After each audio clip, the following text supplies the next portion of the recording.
Les voy a contar algunas cuestiones acerca de Eva. Eva es comunicadora social, tiene un fuerte trabajo en comunicación comunitaria, también es docente de la Universidad Nacional de Tucumán y participa en redes universitarias de comunicación. Ella es integrante del colectivo Abrojos, que es un colectivo de educación popular, y además es impulsora de la FM RACO de la provincia de Tucumán. ¿Sí? Bueno, Eva, cuando quieras. Bueno, muchas gracias. Buenas tardes. Antes que nada, gracias por la invitación a Mariano, que me contactó, por pensar en mí que podía aportar algo en este espacio, Florencia, Ana, Damián y al equipo del instituto y a todos los docentes, las docentes están participando, gracias por el tiempo. Estamos relativamente acostumbradas y acostumbrados ya a este soporte y a esta modalidad, pero también cansados y cansadas, pero que no sea un plomazo, me gustó la palabra. Como decía Florencia, yo soy licenciada en comunicación de la UBA, estudié en Buenos Aires, pero hace unos 14 años me volví a vivir a mi provincia natal, a Tucumán, donde soy docente de la Universidad Nacional en las cátedras de comunicación radiofónica, comunicación alternativa y en teorías de la comunicación. Pero sobre todo, y para esta invitación, me voy a identificar más como integrante de FM RACO, que es una emisora comunitaria ubicada en un pueblo a 60 kilómetros de la capital de mi provincia, un pueblo rural, 3.000 habitantes, que bueno, es un proyecto construido y que está al aire hace 6 años, creo que se empezó a construir hace unos 10, en conjunto con vecinos, con vecinas del lugar. Bueno, y un poco, inevitablemente mis reflexiones están atravesadas por eso y ojalá pueda aportar algo, como decía, en este espacio. Bueno, un poco pienso que la comunicación, hoy parece que todo es comunicación, ¿no? Por un lado, todo es comunicación, vivimos en la comunicación, todo el tiempo estamos atravesadas por la comunicación, cuando algo sale mal en una institución, el problema de la comunicación, si el gobierno es atacado, es que no comunica correctamente la gestión, hasta cuando la pareja está mal es un problema de comunicación, todo es comunicación, al mismo tiempo como esa disciplina o campo del conocimiento tan difícil a veces de asir. Siempre pienso en cuando le dije a mi padre que iba a estudiar comunicación y agarraba la cabeza de físico, me decía, ¿por qué no estudias una ciencia? Después, por suerte, mi hermano estudió para ser coreógrafo y bailarín y me salvó las papas. Siempre digo que me vino a convertir en científica prácticamente con su opción de vida, así que bueno, ahí zafé un poco más. Bueno, no, decía reflexionar sobre la comunicación en tiempo de pandemia, porque obviamente la primera vez, voy a decir una obviedad, ya se dijo en un montón de espacios en este tiempo, primera vez que todos tuvimos que, por definición y indicación de los estados del mundo, tuvimos que encerrarnos para cuidarnos, cambió la vida obviamente y también nos cambió la comunicación. Fue el momento de aprender, o es el momento de aprender muchas cosas que antes nos daba fiaca retener en la cabeza cómo hacer, o utilizar herramientas que sabíamos que existían pero no las utilizábamos, repensar nuestras prácticas docentes, profesionales, y hasta en el campo de la militancia en la comunicación también nos cambió mucho. Y bueno, pensar un poco qué entendemos por la comunicación o desde dónde posicionarnos para hablar de la comunicación, si es una disciplina, si es un campo de estudios, si es un enfoque sobre lo que pasa en la sociedad, sobre si es un enfoque para pensar, mirar e intervenir en la gestión, si son prácticas, si son medios, o si es un poco todo eso, ¿no? Si la comunicación es como campo de estudio tiene como problema central de alguna manera la producción de sentidos y la disputa por los sentidos sociales, en todo caso la comunicación es una manera de mirar el mundo y por lo tanto de intervenir, ¿no?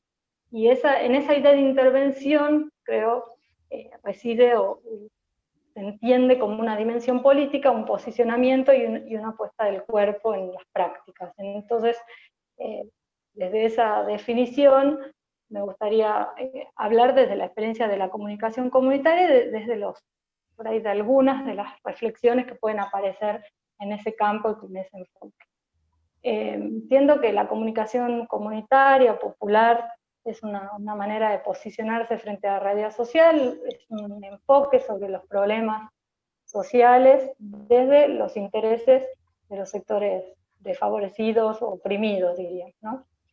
Es una opción política de disputa de sentidos, de construcción de una agenda propia de temas y también un modo particular de intervención social para la transformación de un mundo desigual, ¿no? Entonces, en esa intervención hay prácticas que son mediáticas, prácticas que no son mediáticas, pero que siempre están ligadas a un territorio, pero en la apertura algo de la idea de pensar el territorio, de cómo nos atraviesa eso, que a su vez es una idea, la del territorio, que siempre está en construcción, que no es algo dado, y que en este contexto particularmente siento está muy interpelada como definición. Las prácticas de comunicación popular implican, por un lado, un proyecto político comunicacional, un posicionamiento, como decía antes, una opción, por un lado objetivos, por el otro lado una definición de cómo organizarse. En general las prácticas de comunicación popular están organizadas en forma colectiva, solidaria, no jerárquica. También es una forma de gestión y una manera de mirar la gestión de todos los procesos sociales, en instituciones, en organizaciones, en colectivos. Y en ese punto me gustaría ligarlo con la idea de que la comunicación popular o comunitaria también es sí o sí una propuesta educativa, ¿no? Entendiendo que comunicación y educación son campos que no se pueden separar. Cuando comunicamos o cuando ponemos a circular discursos, sentidos, lenguajes, eso genera cambios subjetivos en nosotros, en nosotras, en los demás. Y a su vez, cuando nos proponemos educar, estamos poniendo en juego significados y opciones que también disputan y que también son en muchos sentidos políticos. Estas ideas, digamos, para inscribirlas en alguna tradición, tomándolas de las contribuciones que hizo Jorge Huergo, de la sistematización de lo que es el campo de comunicación, educación popular, la definición de que lo educativo pasa por esta apropiación que hacemos o incorporación de parte o de una totalidad de discursos que nos interpelan y que nos hacen transformarnos en un sentido o bien progresivo o progresista o bien conformista, incorporando conceptos, actitudes y valores, ¿no? O sea, en definitiva son en esta mirada de la educación o de lo educativo, mejor dicho, matrices de identificación con las cuales nosotros y nosotras nos movemos luego en el mundo según estos discursos que nos interpelan y que tomamos para llevar adelante nuestras prácticas.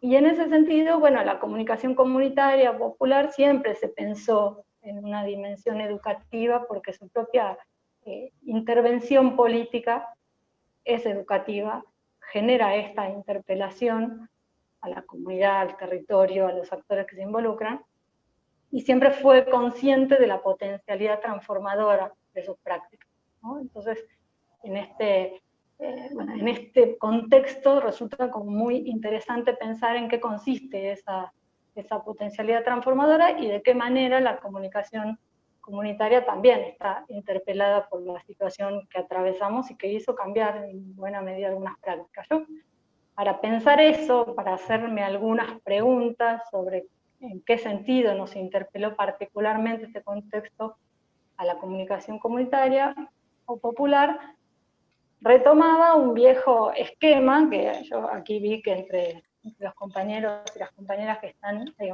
varios compañeros que deben conocer, por supuesto, este marco, un viejo, que espero que no se entere, Diego Jaimes, un colega junto con Eduardo Balán, un viejo manual, no viejo los autores, sino el manual, que es Barrio Galaxia, al cual nunca está de más volver, donde ellos sistematizaron de alguna manera algunos elementos que podrían ser ejes para pensar la comunicación comunitaria, esquemáticamente teniendo, digamos, como eje, por un lado, los contextos, los territorios, los procesos históricos que están jugando en la construcción de los proyectos de comunicación comunitaria, los actores sociales que están involucrados, los contenidos, los temas, y los medios que ponen en juego esos contenidos, esos procesos históricos, esos territorios y los intereses de esos actores sociales.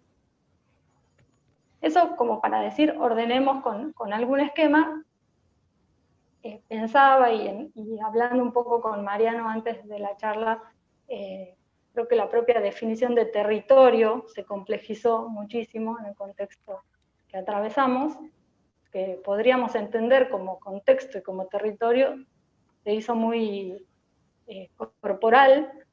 Por un lado, los comunicadores y las comunicadoras, también los de medios comunitarios, fueron definidos como esenciales, con toda la fuerza que puede tener esa expresión. Pensaba qué fuerte que siempre habíamos vivido en la idea de que éramos medio marginales, los cuales nadie daba demasiada expectativa, salvo las comunidades, por supuesto, pero que desde un punto de vista, digamos, de disputa con la comunicación hegemónica, siempre se nos ubicó en ese lugar y de repente somos esenciales. Entonces, comunicadores y las comunicadoras de medios populares están en ese punto, al mismo nivel de ser esenciales con los comunicadores y las comunicadoras de los medios hegemónicos, por ejemplo, ¿no?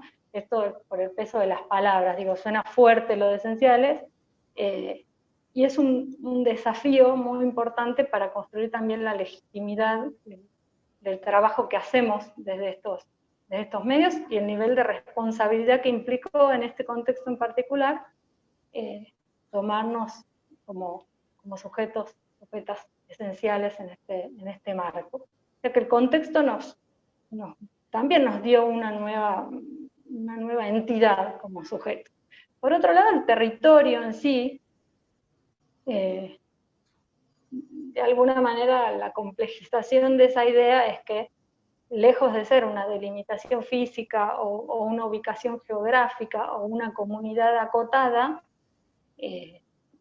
creo que en esta situación se complejizó, como decía, por un lado, porque las posibilidades tecnológicas y las urgencias tecnológicas hizo que ampliemos los territorios, que podamos tener que estar juntos y juntas, pero desde lugares diferentes, porque las personas con las cuales nos comunicamos están encerradas, están aisladas en muchos casos, porque la escala de las problemáticas que la pandemia puso en la agenda de los medios de comunicación populares también es de una escala global. De alguna manera, por supuesto, es una cuestión que los medios comunitarios y populares ya vienen discutiendo y saldando hace muchos años, pero que la escala no es la escala pequeña de lo pegado a una geografía o de lo local, ¿no? Esta cuestión de lo local me parece que está fuertemente interpelado cuando de repente a todo el mundo, y esa idea siempre en estos meses me pareció como muy difícil de asir en mi cabeza, de que simultáneamente a todo el planeta le pase lo mismo, o no lo mismo por supuesto, porque están todas las brechas y todas las desigualdades, pero hay algo en común que nos interpela a todos y todas, y también que hubo que reforzar todo el aspecto tecnológico y de alcance de los medios populares, ¿no? Bueno, en pensar de qué manera esto de repente se volvía un asunto central. Incluso, obviamente, el Estado Nacional, o en este caso específicamente el Gobierno Nacional, dijo que Internet es un servicio público esencial, con lo cual eso también, de alguna manera, juega hasta en la idea de territorio que podemos construir, porque particularmente en nuestro caso, tenemos la radio en un pueblo, como les decía, de 3.000 habitantes, donde hasta hace muy poquito ni siquiera había servicio de provisión de Internet, porque no era rentable para ninguna empresa. Ahora hay una empresa que lo está intentando, pero que no se consideraba, digamos, un servicio que hubiera que dar, ¿no? Entonces la radio también tenía sus propias limitaciones. A su vez, y ligado con la otra o el otro eje, que no es ni el contexto ni el territorio, sino los actores sociales, pero que también afecta lo que decía antes de la escala y de lo que es el territorio. En la experiencia que tuvimos recientemente, por ejemplo, descubrimos que había mucha gente que no tenía receptores de radio y que se pusieron en campaña para conseguirlo porque necesitaban que sus hijos y sus hijas asistieran a clase a través de ese dispositivo.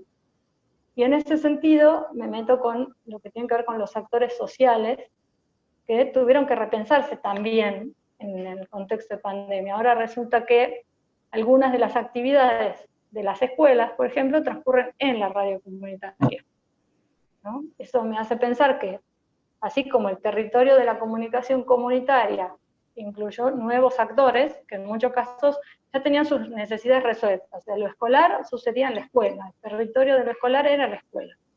Y así como antes dije lo de Jorge Huergo para plantear un concepto de lo educativo, Huergo siempre insistía en que había que desterrar la idea de que lo educativo solo ocurría en la escuela, ¿no?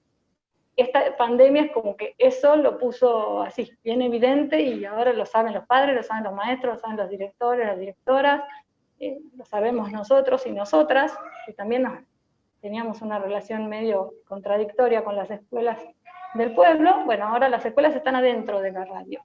Entonces, bueno, también el territorio de lo escolar, el territorio de lo radiofónico, y entonces lo escolar sucedía en la escuela, lo comunicacional sucedía en la radio, y ahora todo sucede en la radio en parte, donde hay actores, actrices distintas, que se empiezan a apropiar de ese lenguaje, ¿no? Los programas educativos en la tele y en la radio también hicieron que los territorios se mezclaran, se enriquecieran, y bueno, ahí hay todo un tema para investigar, y en eso estamos desde la facultad donde trabajo, en tratar de sistematizar qué hizo el Estado Nacional con respecto a lo que le pidió a las emisoras comunitarias como rol educativo específico, y cómo, de qué manera las concibe a las emisoras comunitarias, ¿no? Como una herramienta donde está ahí, está puesta en un territorio, entonces yo le doy contenido como Estado y le digo, pasalos, o la reconozco como una interlocución, como un actor social, como un espacio cultural y político también de interés. Entonces, recapitulando, digamos, había hablado del territorio, del contexto, de los actores sociales, en este caso enfocándome en la radio y en las escuelas. Y en cuanto a los temas y contenidos, también la comunicación comunitaria tuvo que abrir y levantar un poco la cabeza de lo local y de los temas locales, leer lo nacional en clave local, esa operación que siempre estuvo en la comunicación comunitaria como un desafío, no quedarnos, digamos, de algún modo también abandonar el mito de que las radios comunitarias son las que le informan a la señora que no cruce el río porque está crecido solamente, sino que es un actor político y comunicacional con mucha más potencialidad y que puede también tener una agenda nacional, internacional y demás, en clave de lo que le interesa a ese proyecto comunicacional, ¿no? Entonces, también hubo que reforzar en esta pandemia temas de agenda como la desigualdad, la brecha digital, incluso desde una mirada de género, temas que se volvieron muy acuciantes, como por ejemplo qué estaba pasando con la cuestión de la violencia de género en este contexto en particular, desde eso hasta, bueno, las desigualdades educativas y demás. Y finalmente, como eje, en cuanto a los medios y los formatos que se eligen, si bien la mayoría de los proyectos comunicacionales populares tienen hoy también toda una dimensión en las redes sociales, que eso obviamente que es gran parte del ecosistema mediático en el que estamos, pero también hubo que ponerse creativos y creativas en lo radial específicamente, en nuestro caso, también en los formatos, ¿no? Pensaba, bueno, los compañeros y las compañeras de medios que no se podían juntar, tuvieron que volcarse a programas enlatados, a formatos por Zoom, a hacer radio a través de estas tecnologías, a pensar de qué manera reorganizar todo lo que es la producción, todo lo que son los formatos y los géneros de la comunicación popular, también teniendo en cuenta que estaba muy interpelada por este contexto. Creo que no hay ningún campo de conocimiento, aquí hay otros colegas que son de otras disciplinas, que no hay ningún campo de conocimiento que no esté interpelado por el contexto. Creo que estos que planteé son solamente algunos que atraviesan a la comunicación popular, hay miles de preguntas que me parece que se podrían hacer. Creo que desde la comunicación popular vamos a tener mucho trabajo de sistematización y de reflexión en torno a cómo nos atraviesa este contexto y desafíos hacia adelante justamente de ampliación de estas ideas, de los territorios, de los actores, de los temas, de los formatos, y que desde mi punto de vista, y aquí también, no solo como integrante de un medio comunitario, sino como docente universitaria también, si bien no me explayé desde ese rol, tuvimos muchas cosas para aprender y para abrir mucho la cabeza, para animarnos a hacer cosas que no habíamos hecho. Como docente universitaria puntualmente, de repensar totalmente el programa de la materia. Enseño radio, mis estudiantes no podían ir a un estudio de radio de la facultad y sin embargo terminamos el cuatrimestre produciendo programas. Pudieron hacer prácticas en emisoras comunitarias a las cuales probablemente antes ni siquiera iban porque era lejos, porque era caro, porque era mucho colectivo o porque tenían tantas materias que cursar que no les daba el tiempo para también ir a hacer una práctica. Y bueno, en este contexto y con todas las dificultades, hasta eso pudimos hacer, viendo que esta experiencia, y les agradezco mucho la invitación porque son instancias para la reflexión y para sistematizar bueno, todos los desafíos y las oportunidades que también se nos abrieron a partir de este escenario tan inesperado. Así que bueno, muchísimas gracias y quedo escuchando a los compañeros y compañeras y a las preguntas. Dale, gracias Eva, muchas gracias. Bueno, Mara, es tu turno. Mara es psicomotricista, es profesora de educación física, docente universitaria, se define como trabajadora del cuidado y terapeuta clínica en psicomotricidad con perspectiva de género. A su vez, Mara es miembro fundadora de la Asociación Civil Uniendo Psicomotricidad y Artes, AUPAS, su sigla, y es integrante del colectivo de psicomotricidad feminista y transfeminista. Bueno, adelante, Mara, gracias. Mara, tenés que activar tu audio.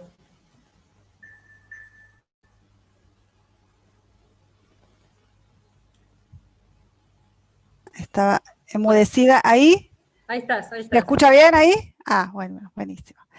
Bueno, muy agradecida por la invitación. Les agradezco al instituto en particular, a Damián, por esta invitación y esta posibilidad de intercambio para poder pensar las reconfiguraciones de los campos profesionales en pandemia. Este título y esta propuesta me llevó a pensarme desde mis propios lugares profesionales. Yo, bueno, vengo del campo de la psicomotricidad, estudio antropología social y milito en el feminismo, entonces estas tres perspectivas van a estar en esta charla imbrincándose o tratando de hacer convergencia.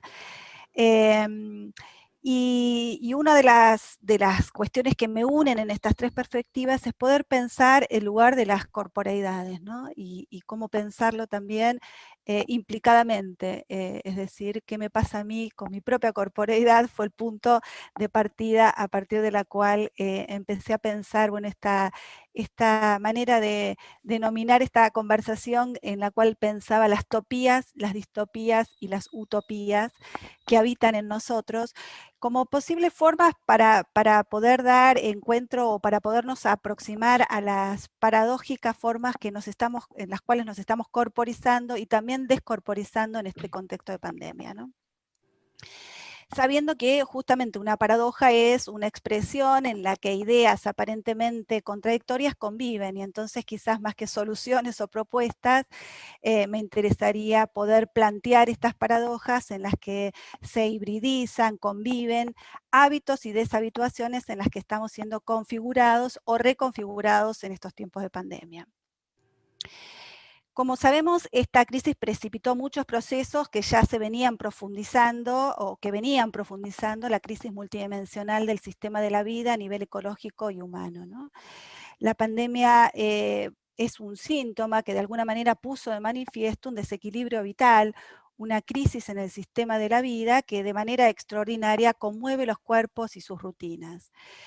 El distanciamiento social y preventivo es justamente una norma proxémica, espacial, de cuidado sanitario que ha transformado tanto lo que son nuestros hábitos, es decir, nuestras maneras de relacionarnos corporalmente, saludarnos, cubrir nuestro rostro, posicionar actitudinalmente a distancia frente al otro, como las maneras también en que estamos siendo en nuestros propios hábitats, con todos los riesgos y posibilidades que de manera situada y también de manera desigual se manifiestan, ¿no?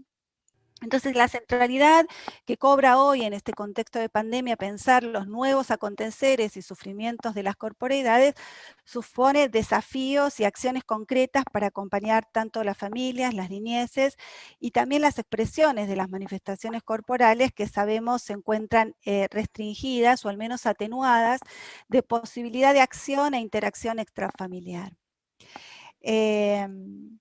En el confinamiento de los cuerpos y las convivencias forzadas en el contexto de la pandemia puso en relieve, como bien decía Eva, desigualdades estructurales y un incremento también de violencias intrafamiliares y de género, ¿no?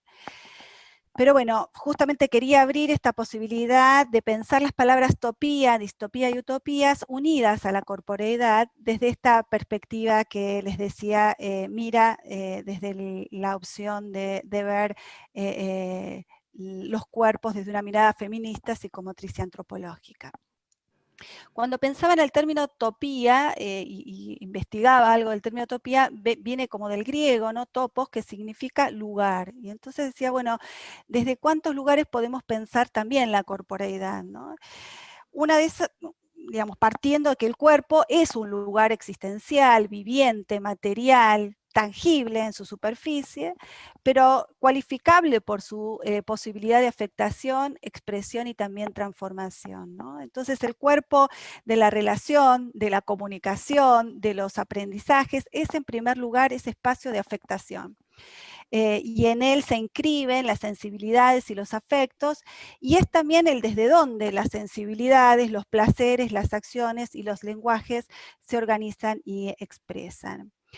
Entonces los episodios traumáticos que en este contexto de pandemia se multiplican, sabemos impactan y la mayoría de las veces enmudecen a los cuerpos, restándoles de alguna manera posibilidad de acción, de interacción y de expresión. Por lo tanto, dar lugar a las manifestaciones corporales en estos contextos se torna imprescindible. El cuerpo, digamos, es en sus manifestaciones, dice Daniel Calmels, que es compañero y a la vez un psicomotricista que ha teorizado mucho sobre el tema de la corporeidad, y nos dice que es en sus manifestaciones porque él mismo acontece a través de las formas del contacto, de las actitudes posturales, de los aromas, de las miradas, las escuchas, las voces, los gestos expresivos. Es decir, que si no existieran todas estas manifestaciones, el cuerpo de la expresión, de la interacción y del aprendizaje no tendría estatuto, no tendría lugar. La proyección de la mirada, de la escucha, del olfato, no significa que pueda pensarse en un estatus ontológico por fuera del cuerpo. Es decir, que la corporeidad tiene una dimensión real, tangible, pero no se reduce entonces solo a ella, sino que tiene profundidad y a la vez proyección. Y entonces ahí es donde podemos pensar las dimensiones inconscientes y simbólicas de los cuerpos. También pensando en los topos, pensaba en el espacio topológico del cuerpo, su arriba, su abajo, sus costados, su adelante, su atrás, es condición de posibilidad para entender la ubicuidad, ¿no? Es decir, el cuerpo es esa referencia que me permite ubicarme en el espacio, me permite medir las distancias, la medida entre los otros espacios y otros cuerpos. Otro topos que me gustaría como también pensar desde el cuerpo es este cuerpo que se construye dinámicamente a partir de esta intermediación de otros cuerpos como un lugar donde se conforma nuestra identidad, que sabemos que se va dando de manera dinámica y en transformación a lo largo de nuestras vidas y de nuestras circunstancias, ¿no? El cuerpo de la identidad, sabemos, se expresa subjetivamente en esa diversidad y no hay dos cuerpos iguales, sino tantos como personas existen. Sin embargo, es preciso señalar que este cuerpo, ¿sí? Subjetivo, diverso, digamos, que nos representa, va unido a un yo personal, pero porta un lugar social, un estatus en el entramado social que sabemos distingue, digamos, algunas corporeidades que tienen marcas, ¿no? De distinción, de prestigio, de honor, de reconocimiento, por sobre otras corporeidades no reconocidas o significadas en su alteridad. Entonces el topos de la desigualdad podemos decir que se materializa a través de los estatus corporales en las que se adscriben las diferencias, entendiendo que las mismas no solo portan marcas de pertenencia a un grupo o a un colectivo, infancias, mujeres, personas negras, migrantes, etcétera, sino en esta intersectorialidad de las diferencias de clase, etnia, raza, discapacidad, edad, entre otras, ¿no? Otro topos, digamos, que ubica el cuerpo es el cuerpo como territorio, ¿no? Como decía también Eva, como pensamos desde los feminismos, desde la psicomotricidad, el cuerpo, que alude de algún modo a un topos poético, pero también a la geopolítica, ¿no? Cada cuerpo tiene su geografía, su extensión, sus dimensiones, sus variaciones de paisajes. Es posible imaginarnos al cuerpo como un territorio situado por sus límites, por su extensión, ¿no? Y aquí también podríamos manifestar que en ese sentido tiene fronteras y tiene también soberanías, ¿no? De aquí que las feministas decimos, mi cuerpo es mi territorio, mi manera de habitarlo y también de ejercer mi deseo y mi autonomía. Claro que también el cuerpo puede ser pensado como un lugar territorial al que se accede, que se conquista y se apropia, ¿no? La violencia, sabemos, contra la tierra y la violencia contra el cuerpo de las mujeres tiene justamente las mismas lógicas que sigue el modelo extractivista y patriarcal junto a las acciones colonizadoras de dominio, destrucción y despojo. Por otro lado, pensando los topos cuerpos, también podemos encontrarnos con metáforas o comparaciones que se hacen del cuerpo como una casa, ¿no? Entonces decimos, el cuerpo es ese lugar constituido como segurizante y con posibilidad de ser habitado, ¿no? Bachelard dice que la casa, digamos, justamente está físicamente inscripta en nosotros y somos el diagrama de las funciones de habitar. Esa casa y todas las demás casas no son más que variaciones de ese tema fundamental. Por eso la casa, de alguna manera, para algunas teorías también, simboliza nuestra personalidad, nuestra corporeidad. Y entonces acá pienso, ¿no? Que no todos las niñas, los adultos, los adolescentes tienen este cuerpo casa constituido, ni la casa es para todos, sabemos, el lugar de protección y de refugio, ¿no? La pandemia problematizó sin duda la consigna quédate en casa y nos permitió de alguna manera también reformular esta frase diciendo quédate en casa solo si es un lugar más seguro que la calle, si cumple una función de protección, si en tu casa hay de alguna manera comida, cuidado y buen trato. Pienso en las distintas formas de acompañamiento de las niñeces que recibo también en consulta psicomotriz, sabiendo que muchos niñes no tienen construido su cuerpo casa y las ansiedades y temores también se amplifican. Entonces habría que tratar de comprender que sin posibilidad de tener este campo de la escucha constituido, que de alguna manera permite filtros y decodificaciones de voces y contenidos, hasta quizás los ruidos de la lluvia pueden tornarse monstruosos, ¿no? Sin posibilidad de contar con el espacio del propio cuerpo, todos los espacios se tornan incompetentes como refugios protectores. Si la piel no es receptiva al contacto, hasta la ropa incomoda, ¿no? Y también, sin haber podido incorporar la alteridad, es decir, la diferencia entre el yo y el otro, es imposible comprender algo del campo de la virtualidad. Entonces voy a tratar de pensar ahora lo corporal en relación con el espacio distópico, que alude acá a lo ficcional indeseable o aquello considerado como lo opuesto a lo utópico, que es característico de alguna manera de los procesos de deshumanización y de descorporización. Entonces, la virtualización también de las relaciones no es un fenómeno reciente, aunque asistamos a su tendencia ahora masiva e intensiva, ¿no? Y esta medida sanitaria de confinamiento hizo que también el imaginario de progreso e interconectividad se reconfigurara y aprovechara al extremo.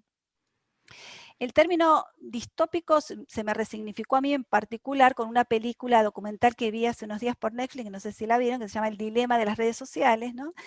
En la que me conmovió el hecho de escuchar de la boca de los que trabajan en puestos jerárquicos en el armado virtual de las plataformas de Google, Facebook, Twitter y demás apps, que todos estos sistemas se arman también para manipular a los usuarios, obteniendo y ofreciendo información acorde con los usos y preferencias, sabemos, de los consumidores. Y el nivel de adictividad que ellos mismos saben provocan y en este caso denuncian, ¿no? Mi preocupación básicamente tiene que ver con las niñeces que están frente a las pantallas y con las niñeces que incluso no acceden a las pantallas porque no tienen todavía algunos códigos para poder entender este espacio de la virtualidad.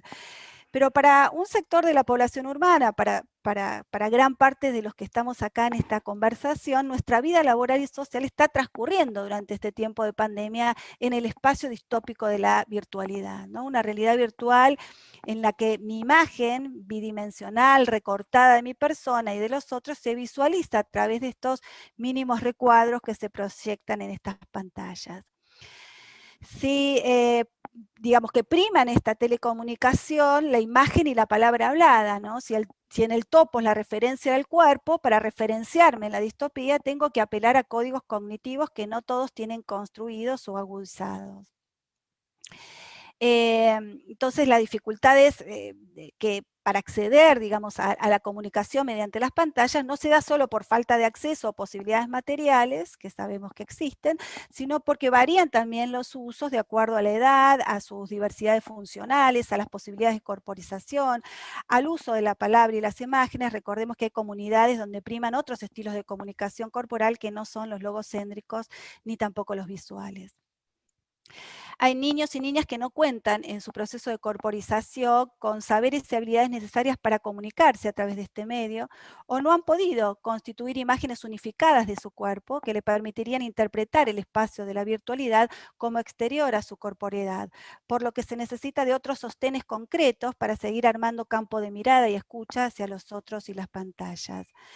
Para que puedan participar estos niños, necesitamos del sostén material y simbólico de los padres, madres o cuidadores primarios, que sabemos también están agotados y con otras actividades al mismo tiempo, ¿no? Entonces, en la virtualidad es justamente la corporeidad y sus lenguajes las que han perdido espesor, volumen y consistencia. Se transparentan los aromas, sabores, vibraciones, temperaturas, humedades, respiraciones, texturas corporales. Mi imagen avatar tiene atisbos o materias con los que se puede identificar o referenciar mi yo persona, mi nombre ahí en el recuadrito, movimiento, sonido, formas, color, que en el mejor de los casos me permite algunas combinaciones de mí o expresiones de mí emergentes.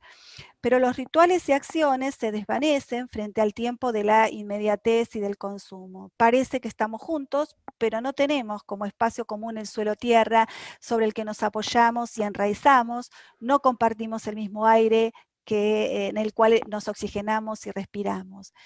Paradójicamente, este virus afecta a las bases orgánicas que le dan vida a la estructura del cuerpo, no solo porque obstruye las vías respiratorias, sino porque también afecta nuestra sensibilidad, las posibilidades de saborear, de percibir aromas, de regular naturalmente la temperatura del cuerpo y claro, de contactar con otros, ¿no? El cuerpo en la virtualidad se socializa sin cocorporalidad, es decir, sin una relación de contacto directo entre los cuerpos. Y son las relaciones virtuales, las telecomunitas, los encuentros a distancias, los que se abren en posibilidad para algunos, a la par de que proliferan, digamos, los dispositivos artificiales para el cuerpo y nacen a la vez subjetividades subalternizadas que quedan por fuera de este sistema. Entonces las pantallas que tienden a aislarlos individualmente son en este contexto de confinamiento una de las posibilidades que le permite a algunos la comunicación con el afuera, ¿no? Esos fundamentales o estos considerados, como decía la compañera, el Internet como ese elemento prioritario que nos permite ahora comunicarnos. Pero la virtualidad se torna un camino necesario y vital para comunicarse con el afuera y con el otro, pero a la vez su uso intensivo puede provocar descorporización. Entonces, cuanto más tiempo estamos frente a las pantallas, más solos y solas estamos en el terreno de la experiencia interaccional, ¿no?, directa del cuerpo. El aislamiento social y preventivo resignificó de alguna manera la palabra soledad, como así la virtualización resignificó la palabra encuentro, donde los cuerpos e imágenes se relacionan por fuera del campo de lo extenso y lo empírico corpóreo. Entonces, otra paradoja es que el tiempo que transcurre en continuidad frente a las pantallas necesita de discontinuidades para producir corporización. Es decir, que en el tiempo en que estamos en las pantallas, las manifestaciones corporales, como decíamos, se encuentran atenuadas y hay un empobrecimiento, pensándolo en los niños, en lo lúdico corporal en toda su extensión, es decir, en el despliegue del cuerpo en el espacio de acción, ¿no? Y el cuerpo tiende a estar fijo, en una misma posición y postura, sentado en general, lo que en el tiempo genera, lo sabemos todos, agotamiento, tensiones, contracturas, malestares, que tienden a no registrar, sino después del uso de las pantallas. Por eso, después de jugar incluso virtualmente, muchos niños quedan irritados más que cansados, ¿no?, porque la tensión muscular queda en el cuerpo y no ha podido encontrar cauces de alguna manera de resolución. Entonces, esta continuidad produce a la vez aceleración y esto empobrece los registros propioceptivos e interoceptivos, y es así que se va perdiendo el registro del dolor, del hambre, de la incomodidad, del sueño, y claro, también de lo que le va pasando al otro. Del mismo modo, habría que pensar que las imágenes visuales son sintéticas, es decir, que fuerzan a nuestros ojos a ver, a diferencia de lo que sucede con la mirada contemplativa o con la escucha, donde las palabras, al ser analíticas, necesitan de una temporalidad diferente para el encadenamiento de sentidos. Entonces, el interjuego de voces en una conversación distendida, la posibilidad de construir relatos, de parpadear largo, de poner en juego las voces, las miradas y las formas de escuchar, esas son formas en las que el cuerpo cobra de alguna manera existencia. Y entonces pienso en las utopías también, ¿no? Cómo se crea esperanza en estas situaciones de crisis. Me pregunto por la poesía, por el juego y por el arte, si pueden conferir algún alivio colectivo en este momento. Cómo se han recuperado los seres humanos de otras crisis sociales. ¿Qué territorios utópicos también son necesarios habitar desde las perspectivas del buen vivir o la vida digna, ¿no? Y entonces, así como hay espacios vividos y habitados que se hibridizan con estos espacios poco habitados o virtuales o desterritorializados, hay otros espacios fundamentales que son los espacios imaginados, esos espacios utópicos que se configuran como horizonte de esperanza o, como dice Galeano, esas utopías que existen solamente para que podamos caminar. Entonces, las epistemologías del buen vivir, como espacios imaginados posoccidentales, decoloniales, pulsan e impulsan también a imaginarnos en nuevas formas multiculturales de reconocimiento y de relación, ¿no? Seguramente cada uno de ustedes tiene sus soluciones y deseos, que no son simples anhelos, sino maneras de crear el porvenir y de proyectar también nuestras miradas. Dice Bachelard, ver de cerca impide soñar la lejanía, como si el imperio de lo visual diluyera nuestra posibilidad de contemplar e imaginar el mundo. Mirar lo más lejos posible abre la dimensión estética, nos da la posibilidad de descansar también a nuestros ojos. Entonces la poética es, o pienso la poética como un recurso corporal, como un valor agregado, como una también reserva disponible. Creo en la dimensión lúdica, en los sueños y en la poesía como valor, y en la fuerza del cuerpo y el acuerpamiento con los otros.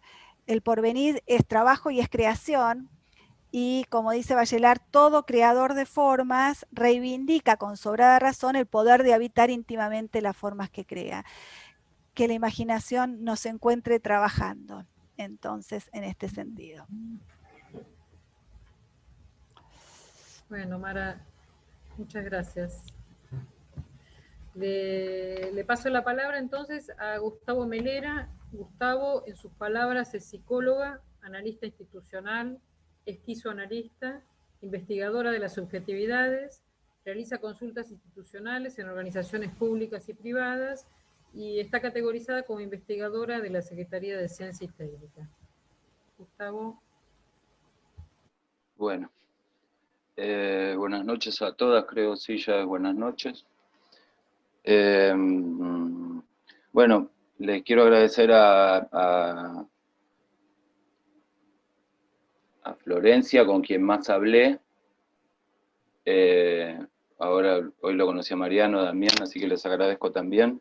Le agradezco especialmente a Natalia, que es compañera y colega mía de la Cátedra de Psicología Institucional, quien a pesar de conocerme me invitó a esto, a este encuentro, entonces voy a tratar de que no se arrepienta de haberlo hecho. Yo voy a tomar alguna cosita porque no tengo, no puedo dejar de salirme con la mía, que es lo que le pasa a las institucionalistas en general. Que no es un vicio de formación profesional, sino que a mí me gusta compararlo con... Se puede comparar tanto con Matrix como con una serie que se llamaba Prison Break. Prison Break, no sé si la habrán visto, porque las primeras 2 o 3 temporadas estuvieron bien, después fue un desastre. Matrix creo que sí la habrán visto. Se supone que quien pretenda ejercer el institucionalismo, o una de sus ramas, que sería la psicología institucional, que también tiene toda una serie de corrientes, miradas, algunas más calcificantes, otras más críticas, algunas más acomodaticias, otras más incómodas, pero por lo menos se supone que moverse dentro de ese campo incluiría haber tomado la pastilla roja. Digo, es difícil ejercer el institucionalismo habiendo elegido la pastilla azul.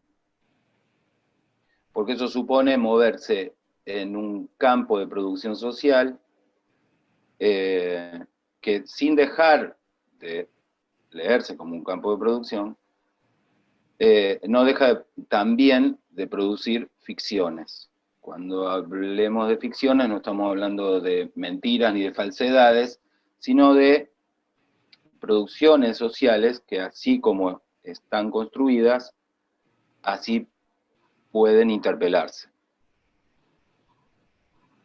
Esto en general, muy en general, no pasa con las instituciones. Las instituciones en líneas generales, cuanto más amplias y más duraderas y más largas en su permanencia, más cumplen con lo que creo que es su razón de ser.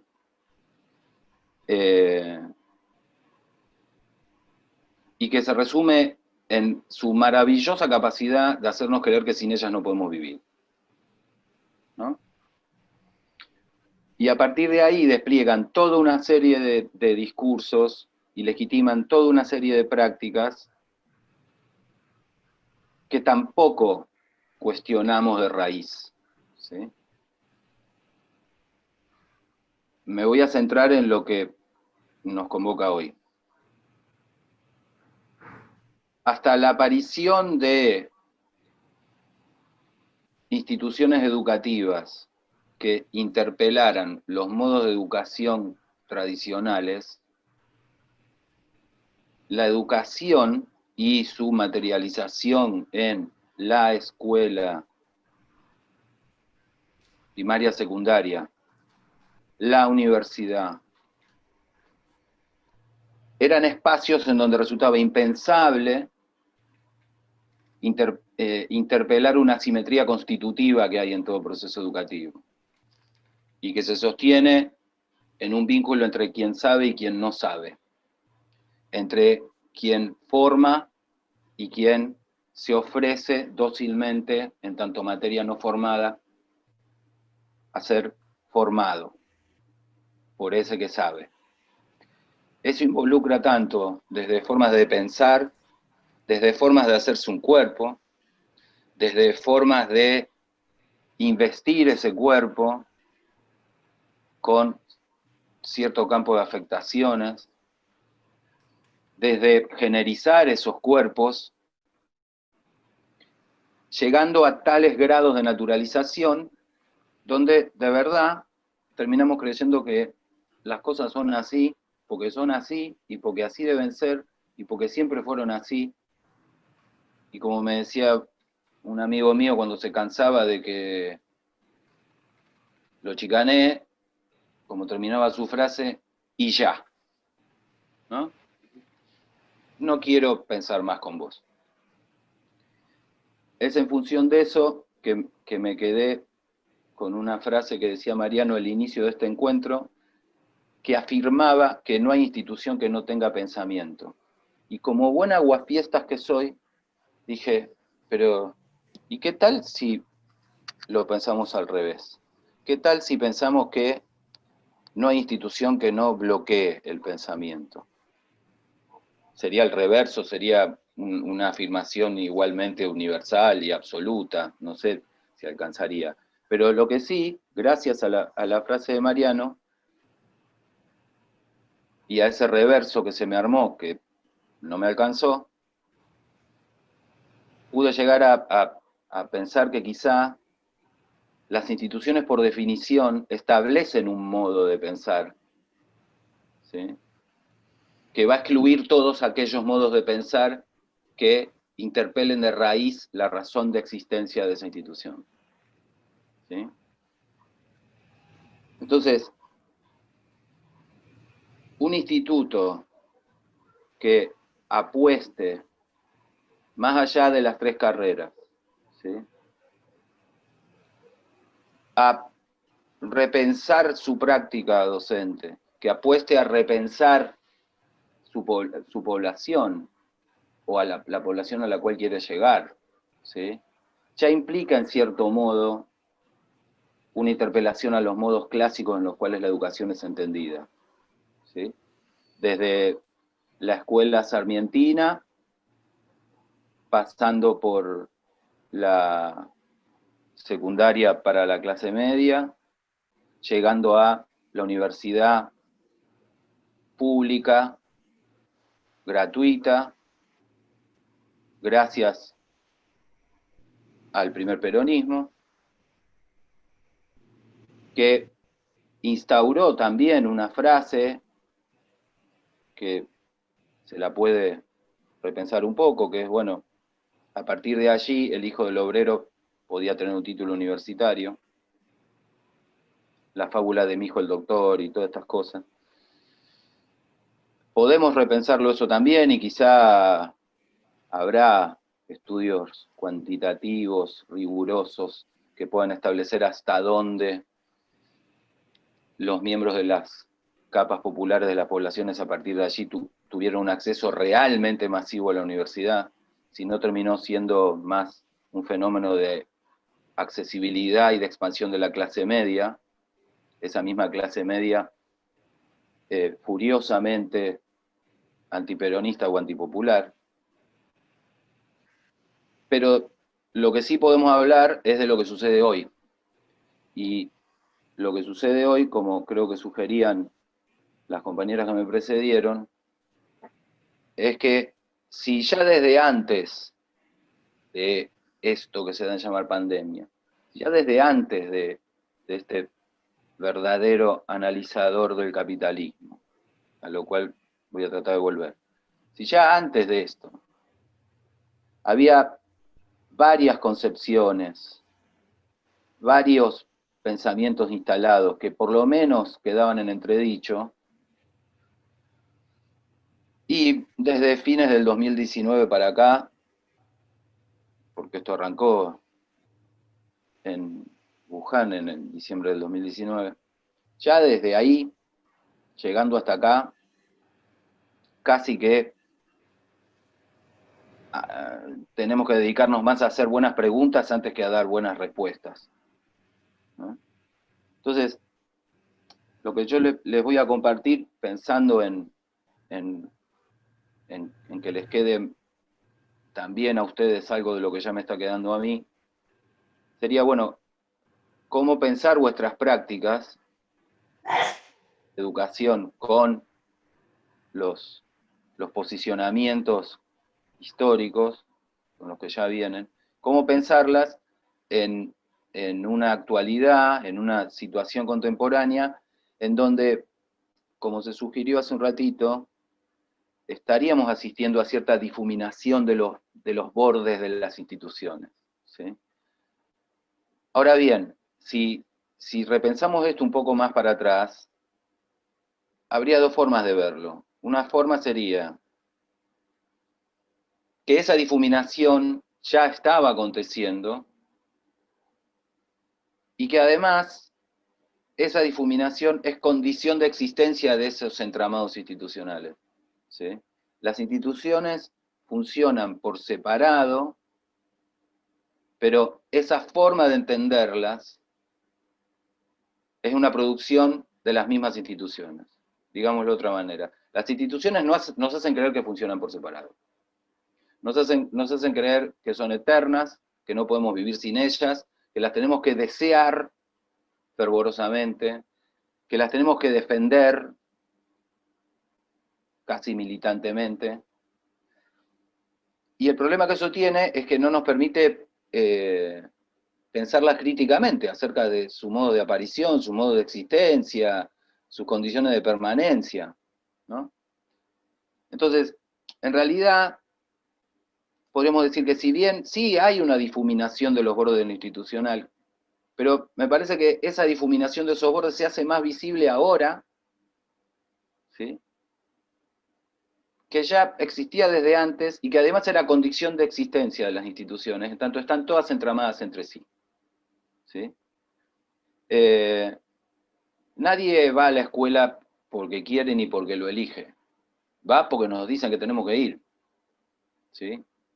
Después habrá toda una explicación y un sustento teórico, social, político. Ahora, en la micropolítica de nuestras existencias, vamos a la escuela porque terminamos el jardín. Y ya está, ¿sí? Y después vamos a la secundaria porque tenemos que ir, porque ni se te ocurra dejar de ir a la secundaria. ¿Querés ir a laburar de verdad? Vas a saber lo que es sufrir. Entonces, bueno, nos quedamos en la secundaria, ¿sí? Y después, ya a esa altura, ya estamos bastante hechas, que eso es lo que hacen las instituciones, nos hacen, ¿sí? Como este encendedor. Estamos hechas de instituciones, ¿sí? Y ya nuestros cuerpos se han habituado a cierta forma de circular, a cierta forma de encontrarse.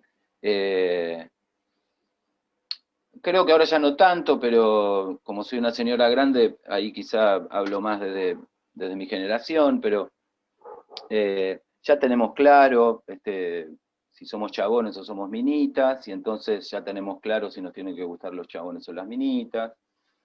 Tenemos en claro quiénes quedan afuera de ahí, tenemos en claro cómo tiene que ser la feminidad, cómo se tiene que ejercer la masculinidad, y cualquier cosa que no encaje ahí nos va a hacer ruido y no nos va a gustar, y vamos a apelar a un mecanismo legitimado por las instituciones que es la exclusión. Si todo eso se da, y si todo eso lo hacemos, y la respuesta que damos es para tener un buen laburo, ¿sí?, para no tener que laburar tan pronto, ¿sí?, todo ese entramado institucional no es que responde a una difuminación de los bordes de las instituciones. Los bordes de las instituciones están difuminados, ya funcionan así, ¿sí?, y están como encastradas las unas con las otras, en bordes sí difuminados, ¿sí?, porque además de que hay una dimensión histórica insoslayable, es más fácil ir acomodándose a los vientos, ¿no? Ahora, resulta que nos hemos encontrado con lo que se llama un acontecimiento histórico inédito. Como buen aguafiestas me atrevo a preguntarme si es inédito o no. Quizás sea inédito para nosotras, que en tanto la historia de la humanidad somos poco menos que unas pendejas, pero no sé si para la historia de la humanidad esto es inédito, ¿sí? Sin ir más lejos, hablando de comunicación, y cómo la comunicación también es educación, y cómo a veces puede ser parte de una recreación, a veces puede ser parte de un entretenimiento, que no sé si es lo mismo. La recreación permite recrear. El entretenimiento no sé qué tanto permite. Quizá ver el documental que contaba Amara nos permite recrearnos en términos de repensarnos acerca de qué estamos haciendo con todos estos dispositivos. ¿A cuántas personas estamos haciendo millonarias en este momento? El que inventó Zoom nos adora. Todas estas cuestiones no solemos preguntárnosla no solo de qué estamos hechas, sino a quiénes servimos con lo que hacemos, porque en general eso está desacreditado como paranoico. Paranoico incluso en términos clínicos, digamos. Yo he tenido el halago de que me nominen paranoica, no mi analista, digamos, pero colegas me han dicho, o sea, vos estás derivando hacia la paranoia, a lo cual mi respuesta, luego de agradecerle, porque el conocimiento debe ser paranoico, debemos preguntarnos acerca del sentido de las cosas, de por qué son como son. Si no nos preguntamos eso, estaríamos todavía con la escuela sarmientina, y esta institución que nos encuentra y nos convoca hoy no existiría, ¿sí? Porque ya se daría por sentado que la escuela sarmientina ha cumplido su función y que como mínimo las capas populares, que ni siquiera se las nominaría así, ya saben leer y escribir y es suficiente. No hace falta más, no hace falta la secundaria obligatoria, porque a la secundaria van quienes pueden ir, ¿sí? Y que a lo sumo son las clases acomodadas y las incipientes clases medias. No hace falta más, ¿sí? Eso en su momento. Lentamente han surgido instituciones como estas, en las que nos encontramos hoy, donde se han tomado el atrevimiento de cuestionar, por ejemplo, si un programa de radio lo tiene que hacer un periodista especializado, blanco, chabón de clase media, y que si hay alguna biomujer ahí, para leer el horóscopo, para decir la propaganda o dar una receta de cocina. Esa es la radio instituida, ¿sí? Esas son las formas de comunicación instituida, si lo llevamos a los medios, ¿sí? Hoy, gracias a toda una serie de movimientos de interpelación, no puede aparecer cualquier idiota diciendo cualquier cosa en cualquier medio de comunicación. Porque por algún lado la paga, ¿sí? Y eso no es porque tomó conciencia, ¿sí? Eso es porque hay toda una serie de movimientos que vienen revolviendo los instituidos desde Emma Goldman a principios del siglo XX, con la palabra como arma, una militante anarquista del principio del siglo XX. Entonces, si vamos a lo que sucede hoy, a mí lo que me preocupa y que lo único que me genera es eso, y en función de toda una serie de investigaciones que veníamos desarrollando, por ejemplo, respecto de la virtualización de la vida, o la cibernetización de la vida, que no es lo mismo, lo que de algún modo se me reformula, pensando con ustedes hoy, es más o menos así. O sea, sería cómo ver esto, que está sucediéndonos, y con lo cual, de entrada, no estamos del todo seguras de lo que estamos haciendo, de si está bien, hacia dónde vamos, si no nos estamos equivocando. ¿Cómo hacer para repensar cada pequeña cosa que hacemos? Es cierto, no solo nuestras prácticas profesionales, nuestras formas de vincularnos, ¿sí? Estamos en una dirección, como una especie de venir oriental, ¿vieron? O sea, nos saludamos de lejos, nos empezamos a saludar así. Es todo un asunto porque nuestra subjetividad, que que incumbe el cuerpo, ¿sí? O sea, la subjetividad es el cuerpo también, no son dos cuestiones separadas. Pero estamos hechas de otra manera, digamos, estamos hechas para vincularnos de otra manera, para expresar nuestro afecto de otro modo, ¿sí? Si nos viéramos del cuerpo presente, quizá de entrada nos habríamos saludado con cierto protocolo, si ustedes quieren, ¿sí? Ahora, cuando nos fuéramos y nos despidiéramos, no nos saludaríamos igual, ¿sí? De mínima sería un acercamiento, un medio abrazo, un beso, ¿sí? Nos vemos, nos pasamos los contactos, te paso mi mail, o sea, sería otra cosa, ¿sí? Hoy, como decía Mari, también sugería Eva, estamos entre aprovechar lo que este quilombo nos puede proveer y al mismo tiempo cuidarnos de los usos que hagamos de eso, ¿sí? Y en función Gustavo, de esto... discúlpame, Gustavo, te marco el tiempo nomás. Ah, ¿vale? muchas gracias, sí. Un minutito, un par de minutitos. Sí, ya termino. Ya termino porque después, ahora lo podemos seguir hablando. Me parece que nos tenemos que cuidar de dos cosas. Y que se desprende de cómo ver el asunto en general.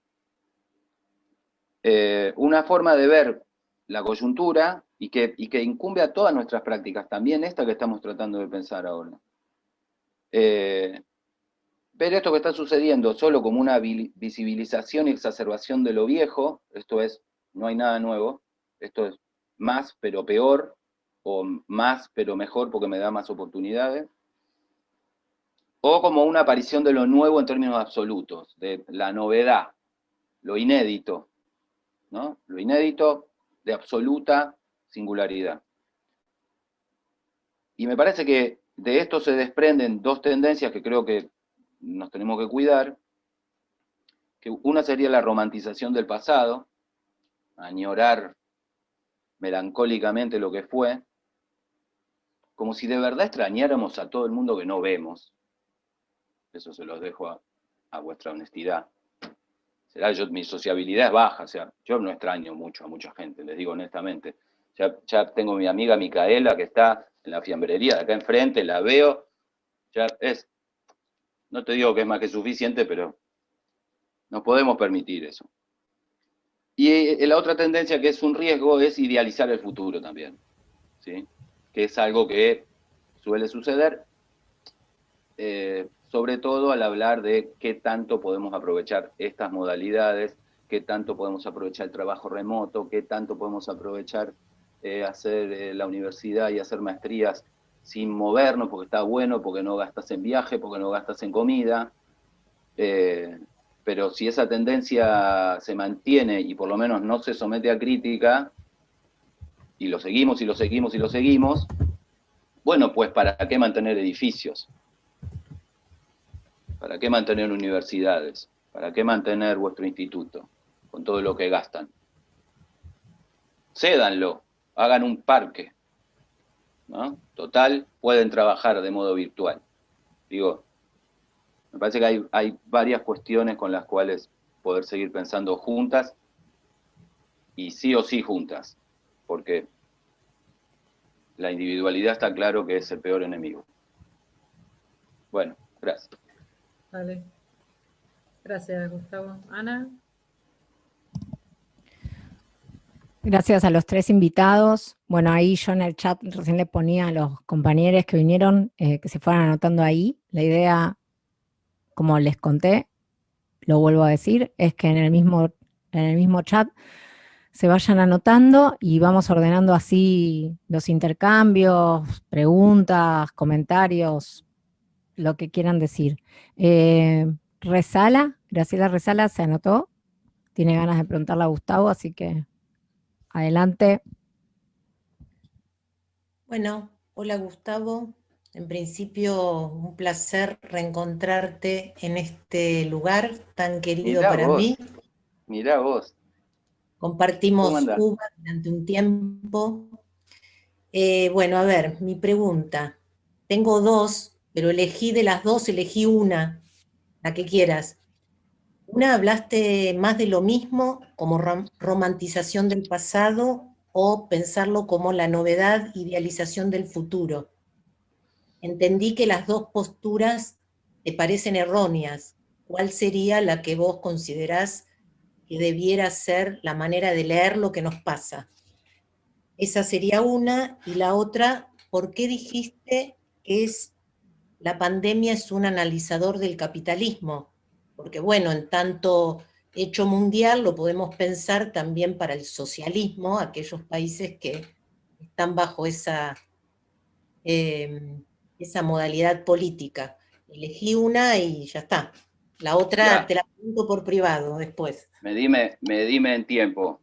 En 1 minuto 20 te digo las dos. Ni romantización del pasado, ni idealización del futuro. ¿Qué? Pues, ¿qué?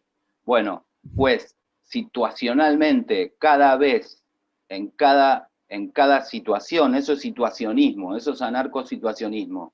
Cada vez, en cada situación, establecer cuál es la mejor estrategia posible, que puede ser la opuesta a la de mañana. O sea, cada vez producción de singularización, y siempre colectiva. Una. Dos, ¿por qué es un analizador de capitalismo y no podría ser de socialismo? Pues porque, siguiendo a Guattari, estamos ya hace bastante tiempo en lo que él llama capitalismo mundial integrado, y lo que son las formas que se pueden aún nominar como socialismo, lo son solo retóricamente. No hay más socialismo. Lo que hay son formas capitalistas que están en diferentes estadios. Y si querés, la primera que me viene es la que dice Stiglitz, ¿no? O sea, capitalismo industrial, capitalismo financiarizado y capitalismo de pillaje, ¿no? O sea, donde ni siquiera hay financiarización, lo que hay es saqueo. ¿Ves? Afano. Muchísimas gracias, Gustavo. No, por favor, un placer encontrarte, y todavía me acuerdo cuando me preguntaste si era uruguaya, porque cuando termino de explicar algo digo, ¿ta? Pues no, he nacido aquí, pero me sale así. Un gusto verte. Anotades, no hay nadie más. Me parece que tiene, no sé, cualquiera puede tomar la palabra. Me parece que tiene que ver con expresiones que sí hay en el chat de que nos dejaron los tres expositores pensando un montón y uniéndolos también.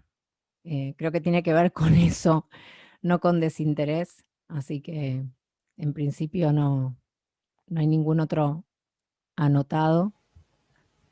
Estoy mirando. Quiero decir algo. Dale. No me anoté, pero porque dijiste que no hay nadie anotado.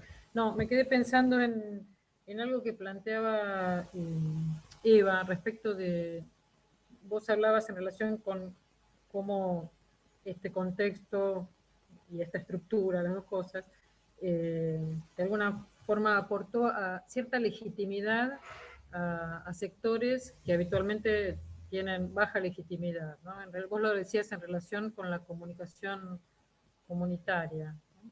Y me quedaba pensando por ahí para los distintos campos de los tres, ¿no? ¿Qué legitimidades a favor de la igualdad, a favor de los derechos, podemos pensar que tal vez estén, no sé, instalando es mucho, pero se estén generando o preguntas sobre las legitimidades de nuestros campos o de algunas dimensiones de nuestros campos que puedan como producir otra utopía, ¿no? En las palabras de Mara. ¿Qué cuestiones estamos construyendo en este contexto que puedan legitimar otras formas sociales que habitualmente están descalificadas, ¿no? Si es que existe esa oportunidad.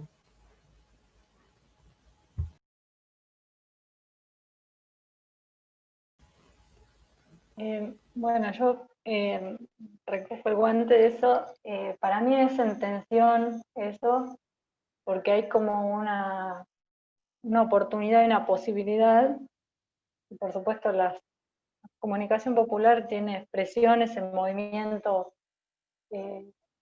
políticos y de lucha dentro del campo de la comunicación. Hay una oportunidad de encontrar nuevos, digamos, legitimidades, si se quiere.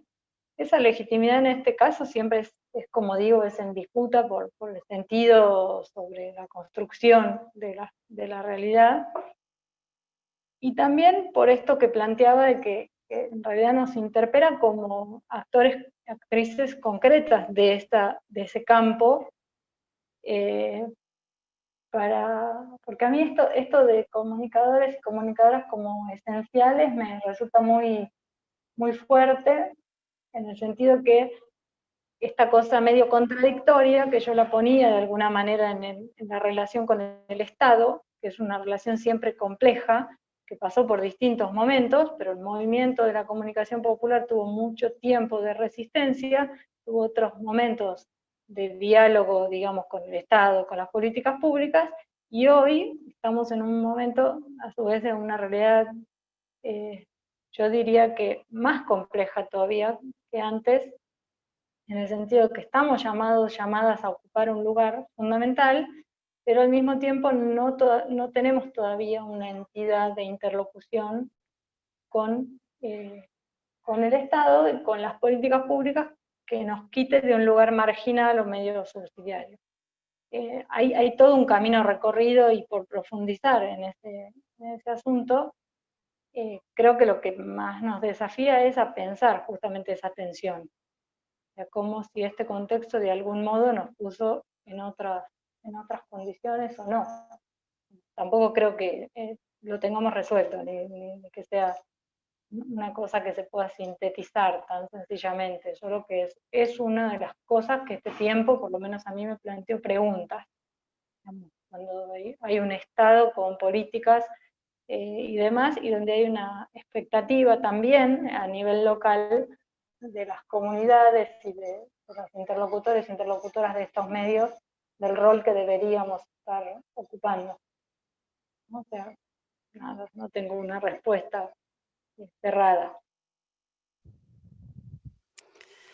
Yo me quedo pensando frente a esta pregunta, Florencia, y un poco lo que decía Eva, en estos lugares fundamentales o esenciales, de la reproducción de la vida, ¿no? Entonces pienso en la docencia, en la crianza, en estos espacios que de alguna manera sostienen, ¿no?, la vida y sostienen la economía productiva en general, ¿no? Porque fueron los que de alguna forma no pudieron quedarse sin generar trabajo, ¿no? En este momento, obviamente, exacerbado, multiplicado, agotados, ¿no?, con una apuesta efectiva y afectiva de los cuerpos, pero que de algún modo la pandemia puso como en una gran espectacularización esta necesidad de revalorizar algo de estos órdenes de la reproducción de la vida, ¿no? Y del cuidado del cuerpo en su amplia dimensión del sentido, no solo vinculado al orden sanitario o al orden biológico de los cuerpos, sino en un orden general de repreguntas sobre, bueno, cómo cuidamos la vida, cómo cuidamos nuestros cuerpos en este contexto. Es la pregunta, me parece, fuerte que se instala, ¿no?, en esta dimensión. Entonces, es una oportunidad para esta repregunta. Ahora el capitalismo no creo que nos dé mucha opción, ¿no?, en este contexto de capital salvaje, que cuando todo vuelva a su funcionamiento, volvamos a estar en estos lugares no fundamentales, sino invisibilizados y precarizados, ¿no? Porque todos estos lugares que sabemos ahora se revalorizan, son lugares que han sido precarizados y que han sido invisibilizados, feminizados todos y desvalorizados, ¿no?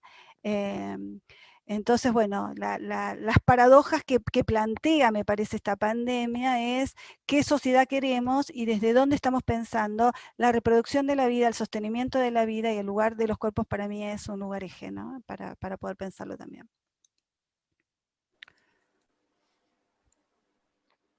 Yo quizá te pudiera agregar algo, terminando de responder algo de lo que me había dicho Graciela. Cuando se suele hablar de analizador, desde una corriente con la cual me llevo muy bien, que es el análisis institucional, cuando se habla de analizador, al menos desde ahí, se habla de cualquier acontecimiento, grupo, situación, acontecimiento, que niegue un orden instituido. ¿No? Entonces, yo me atrevo a decir que vuestro instituto es un analizador de la educación instituida, ¿no? Porque en muchos aspectos niega la forma instituida en que tenemos injertada en nuestros cuerpos y en nuestra subjetividad, que se entiende por educar. Ahora, yo todavía no tengo en claro si estamos ante un analizador del capitalismo en cuanto es, como suelen decir algunos intelectuales de renombre. Zizek, por ejemplo. Para Zizek esto es una maravillosa oportunidad, porque a partir de acá vendrá el comunismo. Entonces, como expresión de deseo está bien, puede ser. Ahora, la verdad, me parece demasiado audaz afirmar esto así como así. Tampoco tengo en claro si esto que está sucediendo es, por un lado, un efecto del capitalismo predatorio sobre el cuerpo planetario, ¿sí? Y que a partir de ahí, de nuevo, hay dos visiones. Una que establece que todas estas modalidades de políticas públicas sanitarias posibilitan la exacerbación de los mecanismos de control sobre las poblaciones, ¿sí?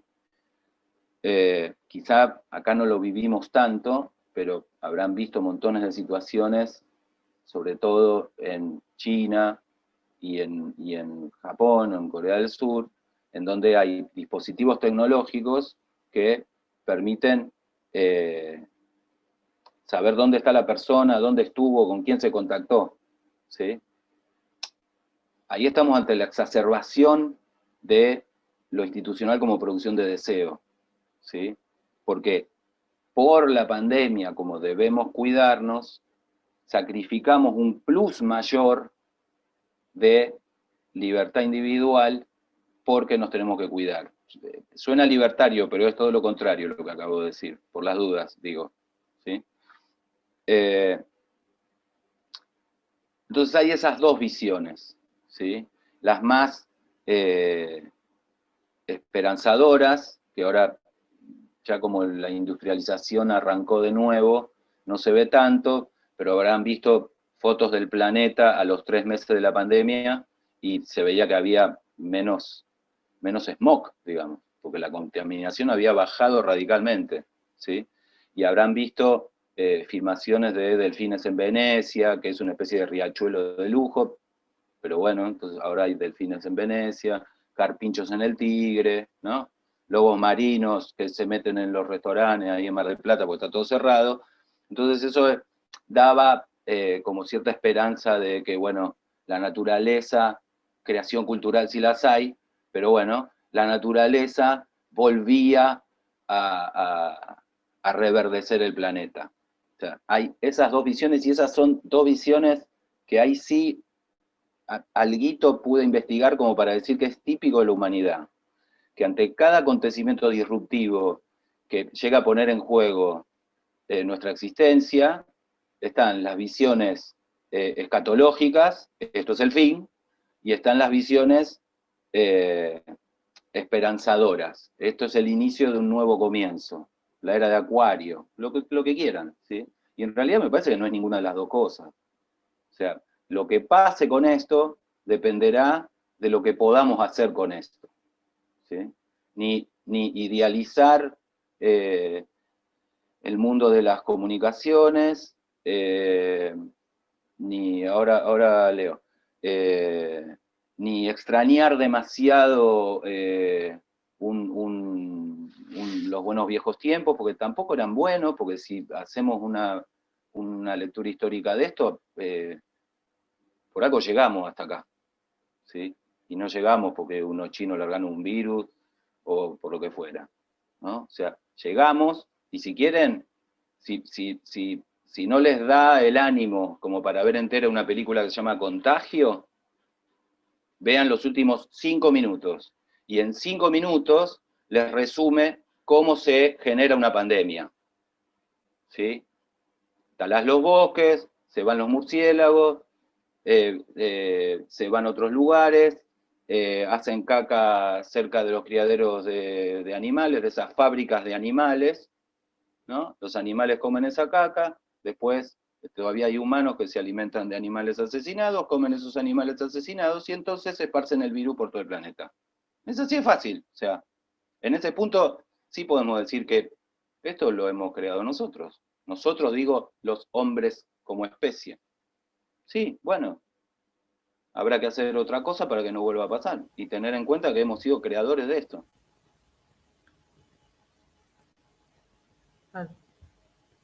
Hay una pregunta ahí en el chat, no sé, Mariano, si la querés hacer vos o querés que la lea.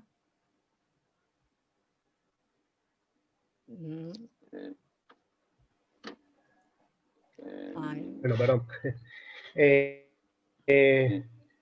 No, tremendo, Gustavo, tu análisis me parece muy profundo y pensaba en los aspectos subjetivos que el sostenimiento de esta situación de encierro, de virtualidad, estoy agregando cosas a lo que escribí, de saqueo indiscriminado de un poder que no se quedó en casa, qué aspectos subjetivos potencian y cuáles degradan en relación a la vida que llevábamos antes, por ejemplo.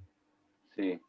Los que se degradan los contó excepcionalmente Mara, me parece. O sea, lo que se degrada con la virtualización de la vida es entrar en lo que Paula Sibilia llamó el hombre posorgánico, que es un libro que se llama así. Lo que se exacerba es una vinculación con las máquinas, con los aparatos cibernéticos, que lentamente nos van haciendo un cuerpo amorfo, como los humanos de Wall-E. Si la vieron, es una gran película, no se crean que es una porquería porque son dibujitos animados. Los primeros 20 minutos son cine en estado puro, pero después si ven la humanidad de ahí, es toda gente obesa, y gente obesa porque no se tiene que mover, ¿sí? Porque van de un lado a otro en unas cintas transportadoras porque tienen todo lo que necesitan, ¿sí? Los aspectos que se degradan con la virtualización de la vida son los que dijo Mara, digamos, y si quieren súmenle ahí, pero son esos, ¿sí? Ahora, los que se potencian dependerán de que establezcamos una relación con las máquinas en donde dejemos de creer que hacemos lo que queremos con ellas. Tenemos que partir de la base de que estamos entrando, y no es de ahora, ahora está exacerbado, estamos entrando en un proceso de ciborgización, o sea, cada vez somos más cyborgs, cada vez más somos organismos cibernéticos orgánicos. Terminator es vieja en ese sentido, todas somos Terminator, la diferencia es que algunas no nos matamos entre nosotras, pero en cuanto a cómo estamos hechas, cada vez más dependemos de aparatajes cibernéticos, ¿sí? O sea, tenemos que partir de la base de que está en riesgo quedar subsumidas por esas maquinarias como para vampirizarlas y empezar a usarlas a nuestro favor. Que es en algún punto lo que contaba Eva que hace con la comunicación, ¿sí? O sea, no estoy diciendo que ella lo diga, me atrevo a decir lo que me encanta de su propuesta, digamos. Lo que hace Eva es vampirizar, o sea, toma para sí, toma para la comunidad. Después vendrán puristas y le dirán, vos estás recibiendo subsidios del Estado. Sí, ¿qué? Lo estoy usando para mí, lo estoy usando para mi comunidad. No estoy comprándole leaks. Lo estoy usando para el beneficio de la comunidad. Y por supuesto, como Eva decía, sí, son relaciones tensas, paradójicas, de negociación permanente con el Estado. Pero bueno, lo mismo hay que hacer con las máquinas. No dejar que nos vampiricen, porque cuando nos queremos dar cuenta, subimos 50 kilos y nos están dando comida en la boca.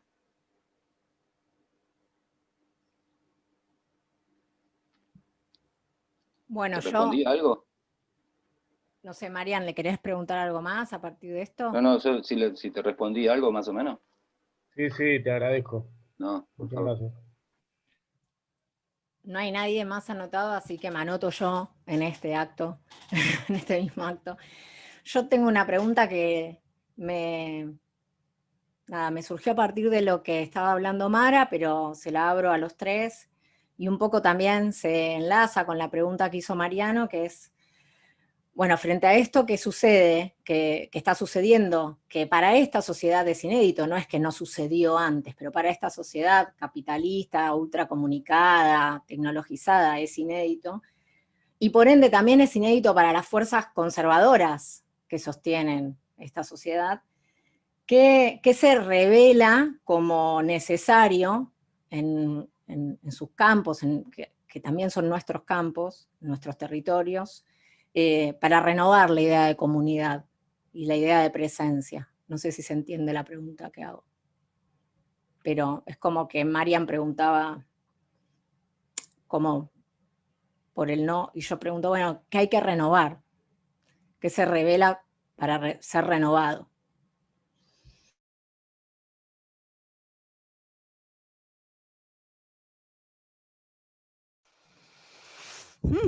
Preguntón. ¿Qué se revela necesario? ¿Querés contestar, Eva? Yo no la tengo tan clara. Bueno, no, para mí en realidad lo más importante o lo más fuerte es que se genere el espacio de la reflexión y de estar, digamos, en la incertidumbre, pensar de qué discusiones necesitamos recuperar, cuáles son los grandes temas que nos siguen atravesando. Podemos leer y conocer un montón de interpretaciones acerca de cómo llegamos a esto, y probablemente mucho tiene que ver con lo estructural, con la organización económica del mundo, con qué es lo que no pudimos construir como alternativa a esa organización y demás. Creo que lo que tiene es mucha vigencia las viejas preguntas, y por un lado eso, darle actualidad a las viejas preguntas sobre la desigualdad, sobre las brechas, sobre el rol que tenemos en construir nuestro propio destino, y por el otro hacernos nuevas preguntas que no nieguen ninguna de las tensiones en las que asistimos, pero que también puedan potenciar las cosas que se abren como oportunidades. Creo que siempre eso, creo que los contextos tampoco cambian de un día para el otro, ni todas las preguntas, ni todos los abordajes que hacemos sobre esas preguntas, pero sí que las realidades nos van haciendo que no les podemos esquivar a esas preguntas si queremos pensarnos como sujetos también de la transformación. En el caso particular, creo que los medios populares están llamados a ocupar un lugar importante.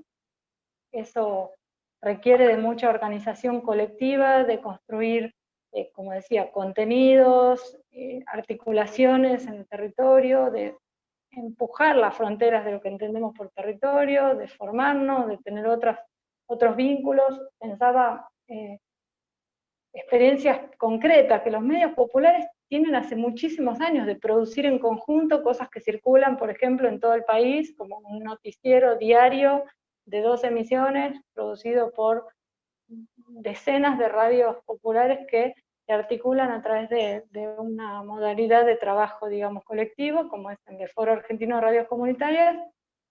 Es una modalidad vieja, no estamos inventando nada, pero en este momento, dado el contexto de la pandemia, nos dio una dimensión, por ejemplo, de qué estaba pasando con esa cuestión en todo el país, que antes no la tuvimos.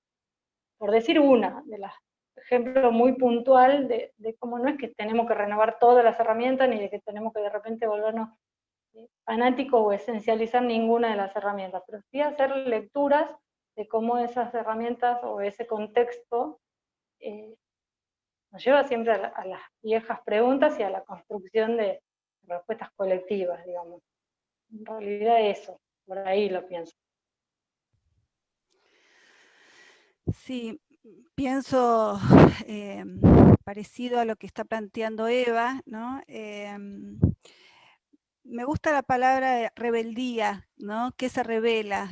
Que estás pronunciando en esa pregunta, Ana. ¿Qué se revela como transformación? ¿Qué se revela como disidencia? ¿Qué se revela como algo diferente o que desestabiliza algún orden, ¿no?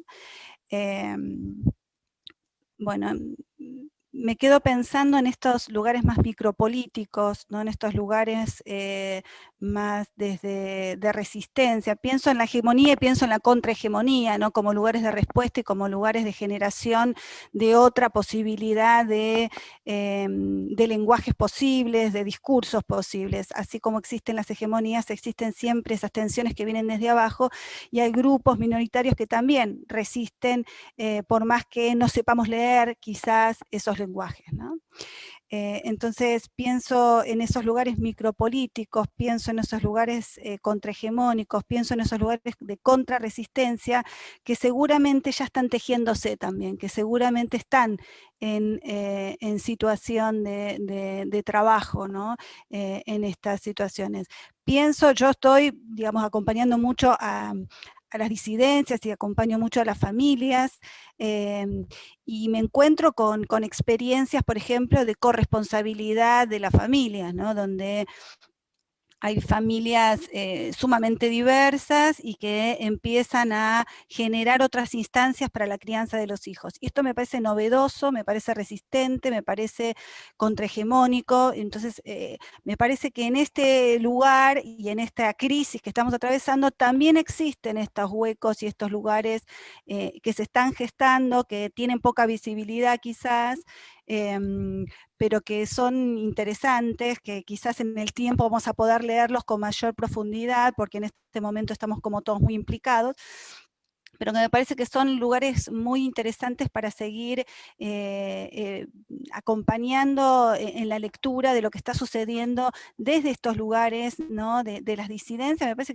que son, digamos, lo que está pasando a nivel, por ejemplo, de las políticas de género y todo lo que se amplió en relación a poder pensar estos lugares, no tiene retorno, ¿no? Y esto me parece que es sumamente importante. No sé si está ligado a la pandemia, ¿no? Porque ya venía por otros impulsos éticos, por otro movimiento, ¿no?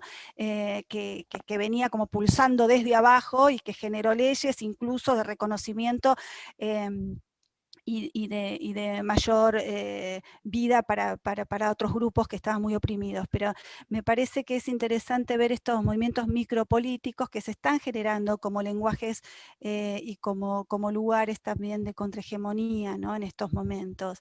Pienso en esto, ¿no? Mucho en la corresponsabilidad del cuidado, pienso en las prácticas, como lo dije, creo en los lenguajes ficcionales como construidos y que no son como mentira, como decía Gustavo, pero también pienso en la ficción misma, en la posibilidad del juego, en la posibilidad de la poesía, en la posibilidad de imaginar. Tenemos que imaginar más. Me parece que hay cosas que todavía ni siquiera las podemos imaginar y por eso tampoco están llegando como creación, ¿no? Pienso en los lenguajes performáticos en ese sentido, ¿no? Que son esa posibilidad de decir y de crear al mismo tiempo que estamos enunciando realidades más vivibles y amigables para todos, ¿no? Esto me parece como... Yo, siguiendo la línea que decís, y tratando de responderte algo, Ana, yo diría que este es un momento en donde es especialmente necesario, en los campos en que nos movamos, al menos a mí me pasa pensando en cómo me muevo, no solo en la clínica con personas así, clínica individual, que es igual que esto, y que como decía Mara, cansa, porque en el encuentro cuerpo a cuerpo mirás para otro lado, ¿viste? Pensás así, no sé si dieron cuenta que yo trato de no mirar mucho la pantalla porque me cuesta más pensar,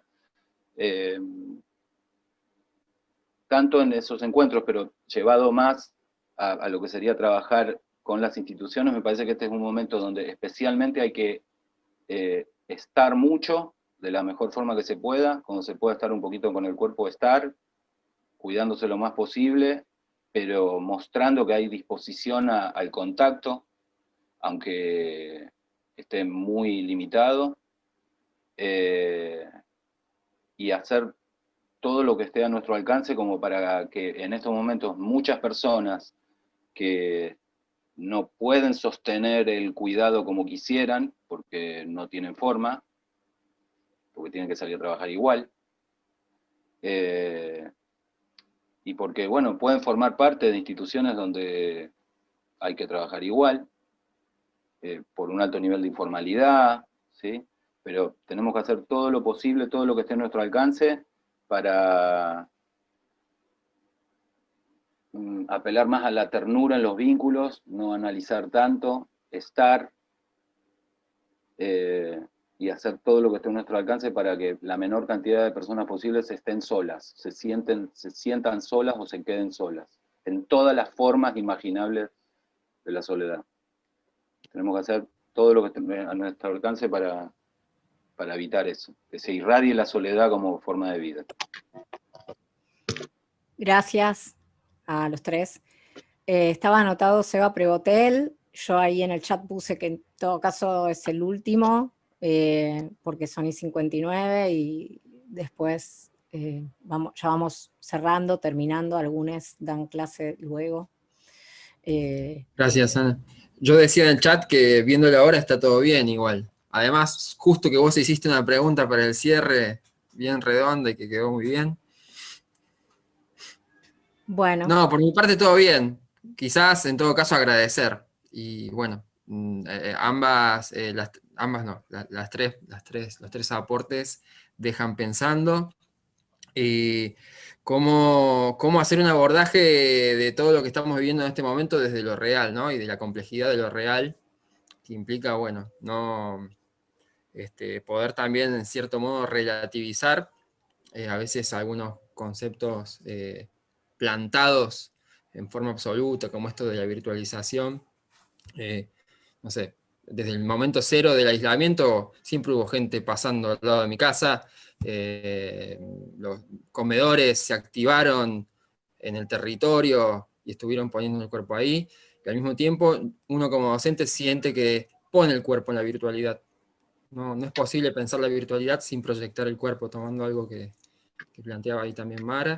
Así que hay distintas cosas que interrogan y se pueden continuar. Pero en vez que hacer una pregunta, lo dejo acá para que no se estire más. Si no, tendría una pregunta para Eva, capaz que podamos conversar después. Bueno, gracias, Sebas. Ahí estamos ya llegando al horario, queremos ser respetuosos, sabemos que también está el tema de que algunos compañeros dan clases. La verdad que para nosotros escucharlo a Gustavo, a Mara, a Eva fue muy importante. Es muy importante, por suerte esto va a quedar grabado y seguramente lo vamos a volver a ver en algún momento porque hay reflexiones que son como muy necesarias. A mí me quedaron un montón de preguntas y de preocupaciones, fundamentalmente algo que salía sobre el final, ¿no? O sea, ni declarar la virtuosidad de cómo se resuelven los problemas o de algunas cuestiones particulares en estos tiempos, porque todo de alguna forma lo estamos sufriendo, y quizás tampoco ser conservadores en nuestras respuestas, ¿no? Algo que quizás Gustavo lo dijo, digo, no es que el pasado era alucinante, entonces el pasado marzo para atrás, entonces nos parece, digo, que quizás entre esas dos figuras es un poco lo que ustedes se fueron expresando y que lo que nos parece, digo, que es la atención que nosotros necesitamos poder tomar, poder reflexionar y poder articular hacia adentro de nuestros campos y hacia adentro de nuestra institución, ¿no? Ni nuestras soluciones son las mejores, ni tener respuestas conservadoras frente a una situación inédita. Y me quedo con esto último que decías, Gustavo, el tema de la soledad, ¿no? Me parece que hay que ser muy cuidadosos en eso, porque si hay algo que nos reflejó todos estos meses en nuestros campos de intervención, pero también en nuestras tareas como docentes y en nuestras tareas de cómo pensar una institución educativa, es tratar de que nadie se quede sola, nadie se quede solo, y poder acompañar en las formas que uno puede acompañar o en las formas que la comunidad puede acompañar.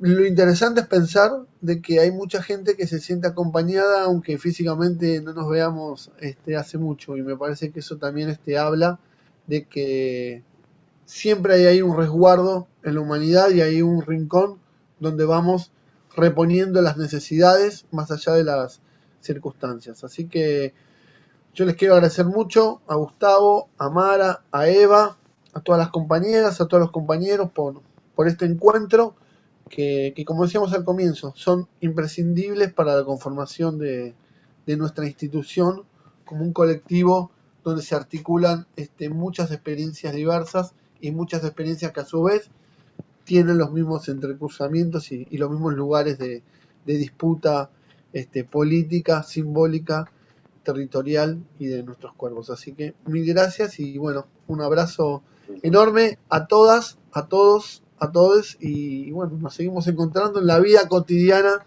de nuestra institución y nuestros lugares de intervención, aún en la virtualidad. Muchas gracias por la invitación. Muchas gracias. Un gusto. Gracias, un placer Eva y un placer Gustavo también escucharlos a ustedes. Igualmente. Igualmente para las dos. Bueno.